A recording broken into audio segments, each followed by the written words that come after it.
नमस्कार। कभी सोचा है कि हमारे शरीर की हर एक कोशिका के अंदर एक तरह की कह सकते हैं एक निर्देश पुस्तिका होती है। आज हम बात करेंगे उस महान वैज्ञानिक डॉक्टर हरगोबिंद खुराना की, जिन्होंने इसी पुस्तिका की भाषा को समझने में हमारी मदद की।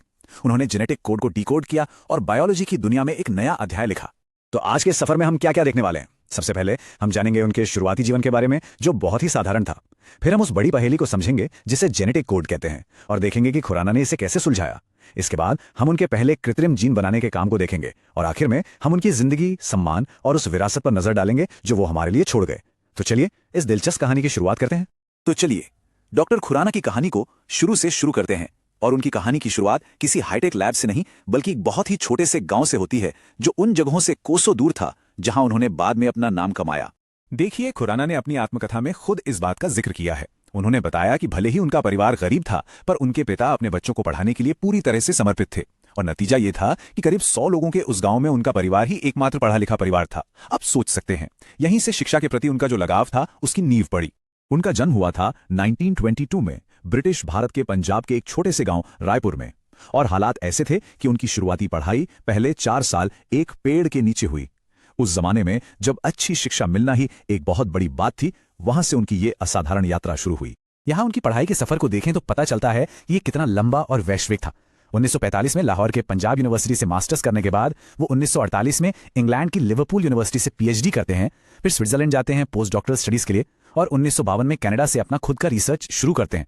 और आखिरकार 1960 में अमेरिका की मशहूर विस्कॉन्सिन मैडिसन यूनिवर्सिटी पहुंचते हैं। मतलब भारत से निकलकर दुनिया के बेहतरीन संस्थानों तक का यह सफर उनके वैज्ञानिक बनने की कहानी कहता है। तो चलिए अब कहानी के उस हिस्से पर आते हैं जो सबसे दिलचस्प है, वो वैज्ञानिक पहेली जिसे सुलझाने में डॉक्टर खुराना ने अपनी जिंदगी का एक बड़ा हिस्सा लगा दिया। और वो पहेली थी जेनेटिक कोड की। अब ये जेनेटिक कोड है क्या? इसे आसान भाषा में समझें तो ये हमारे शरीर की एक रेसिपी बुक या एक इंस्ट्रक्शन मैनुअल जैसा है।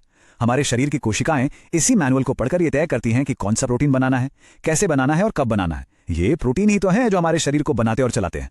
अब पहेली ये थी, हमारे जेनेटिक कोड की वर्णमाला में सिर्फ 4 अक्षर हैं। आरएनए में ये होते हैं ए, यू, जी और सी। लेकिन इन 4 अक्षरों से 20 अलग अलग तरह के अमीनो एसिड बनाने के निर्देश लिखने होते हैं जो प्रोटीन बनाते हैं। तो सवाल ये था कि सिर्फ 4 अक्षरों से 20 तरह के शब्द कैसे बनाए जा सकते हैं? डीएनए का स्ट्रक्चर तो पता चल चुका था, लेकिन उसके बाद बायोलॉजी का ये सबसे बड़ा अनसुलझा सवाल था। वैज्ञानिकों को ये तो पता था कि कोई कोड है, कोई भाषा है, लेकिन उसे पढ़ना किसी को नहीं आता था। और यहीं पर डॉक्टर खुराना की एंट्री होती है, अपने उस काम के साथ जिसके लिए उन्हें नोबेल पुरस्कार मिला। उन्होंने इस बायोलॉजिकल पहेली को सुलझाने के लिए अपनी केमिस्ट्री की महारत का इस्तेमाल किया। खुराना का तरीका बिल्कुल अलग था। देखिए, दूसरे वैज्ञानिक प्रकृति के इस किताब को पढ़ने की कोशिश कर रहे थे। खुराना ने सोचा, क्यों ना हम खुद इस भाषा में कुछ लिखकर देखें। उन्होंने लैब में केमिकल तरीके से अपनी मर्जी के आरएनए स्ट्रैंड्स बनाए, ऐसे स्ट्रैंड्स जिनके सीक्वेंस या पैटर्न उन्हें पहले से पता थे। उनका तरीका बहुत ही सिस्टमैटिक था। पहला कदम, वो एक खास बार बार दोहराए जाने वाले पैटर्न वाला आरएनए बनाते, जैसे कि यूसी यूसी यूसी। दूसरा कदम, इस बनाए हुए आरएनए को एक ऐसे सिस्टम में डालते जो कोशिका के बाहर भी प्रोटीन बना सकता था। तीसरा कदम, फिर वो देखते कि इस आरएनए से कौन सी अमीनो एसिड की चेन बनी है। और आखिरी कदम, वो आरएनए के पैटर्न को अमीनो एसिड के पैटर्न से मिलाते और कोड का मतलब निकाल लेते। इस तरह वो एक एक करके जेनेटिक भाषा के शब्दों को डिकोड कर रहे थे। एक उदाहरण से समझते हैं। जब उन्होंने ऐसा आरएनए बनाया जिसमें यू और सी एक के बाद एक आ रहे थे, यानी यूसी यूसी यूसी, तो नतीजे में जो प्रोटीन बना उसमें भी सेरीन और ल्यूसीन नाम के अमीनो एसिड एक के बाद एक आ रहे थे। इससे क्या पता चला? इससे यह साफ हो गया कि आरएनए का शब्द यूसीयू सेरीन बनाता है और सीयूसी ल्यूसीन बनाता है। कमाल है ना? एक ही एक्सपेरिमेंट से 2 कोड्स का मतलब पता चल गया। बात यहीं खत्म नहीं हुई। अपने एक्सपेरिमेंट से खुराना की टीम ने कुछ और भी खोजा। उन्होंने स्टॉप सिग्नल की भी पुष्टि की। ये कुछ ऐसे कोड थे जो कोई अमीनो एसिड नहीं बनाते थे। इनका काम बस इतना था कि ये प्रोटीन बनाने की प्रक्रिया को रोक देते थे।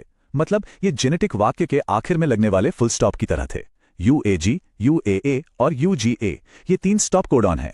और इसी शानदार काम के लिए साल 1968 में हरगोबिंद खुराना को 2 और वैज्ञानिकों रॉबर्ट डब्ल्यू हॉली और मार्शल डब्ल्यू निरनबर्ग के साथ मेडिसिन के क्षेत्र में नोबेल पुरस्कार दिया गया। अच्छा, जेनेटिक कोड तो अब एक खुली किताब की तरह था। लेकिन डॉक्टर खुराना यही नहीं रुके। वो एक और भी बड़े और भी मुश्किल काम पर लग गए। लैब में स्क्रैच से, यानी बिल्कुल शुरुआत से एक जीन बनाना। और फिर आया साल 1972, जब उनकी लैब में एक और बड़ी वैज्ञानिक सफलता की घोषणा की। डॉक्टर खुराना और उनकी टीम ने दुनिया में पहली बार किसी जीवित कोशिका के बाहर एक पूरा का पूरा फंक्शनल जीन बनाकर तैयार कर दिया। सोचिए, उन्होंने एक टेस्ट ट्यूब में केमिकल का इस्तेमाल करके जीन के सारे टुकड़ों को सही क्रम में जोड़ दिया। ये इस बात का सबूत था कि जिंदगी के इन निर्देशों को इंसान भी बना सकता है। तो ये तो थी उनके लैब के अंदर की दुनिया, लेकिन उनकी जिंदगी में और भी बहुत कुछ था। उनके काम को जो सम्मान मिला वो भी उनके योगदान के महत्व को बताता है। तो चलिए अब उनके जीवन के इस पहलू पर भी एक नजर डालते हैं। उन्होंने 1966 में अमेरिका की नागरिकता ले ली थी। 1952 में उनकी शादी एस्थर एलिजाबेथ सिबलर से हुई और उनके 3 बच्चे हुए, जूलिया, एमिली और डेव। एक महान वैज्ञानिक होने के साथ साथ वो एक अच्छे पति, पिता और एक शानदार टीचर भी थे। उन्होंने पहले विस्कॉन्सिन मैडिसन यूनिवर्सिटी में और फिर MIT में पढ़ाया, जहां वो 2007 तक एक्टिव रहे। जैसा कि हम देख सकते हैं, उन्हें दुनिया के कुछ सबसे बड़े सम्मान मिले। 1968 का नोबेल पुरस्कार तो था ही, उसके ठीक बाद 1969 में भारत सरकार ने उन्हें पद्म विभूषण से सम्मानित किया। फिर अमेरिका में उन्हें नेशनल मेडल ऑफ साइंस भी मिला।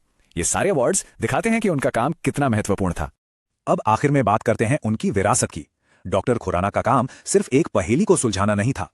उन्होंने असल में हमें वो औजार दिए, वो टूल्स दिए जिनकी मदद से आज भी बायोलॉजी आगे बढ़ रही है।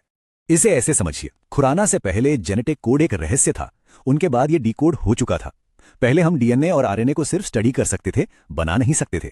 उनके काम के बाद हम लैब में अपनी मर्जी का DNA बना सकते थे। पहले जेनेटिक इंजीनियरिंग सिर्फ एक थ्योरी थी, उनके बाद इसकी नींव रखी जा चुकी थी। उन्होंने मॉलिक्यूलर बायोलॉजी को देखने के विज्ञान से बनाने का विज्ञान बना दिया, और उनके काम का असर आज हर जगह है।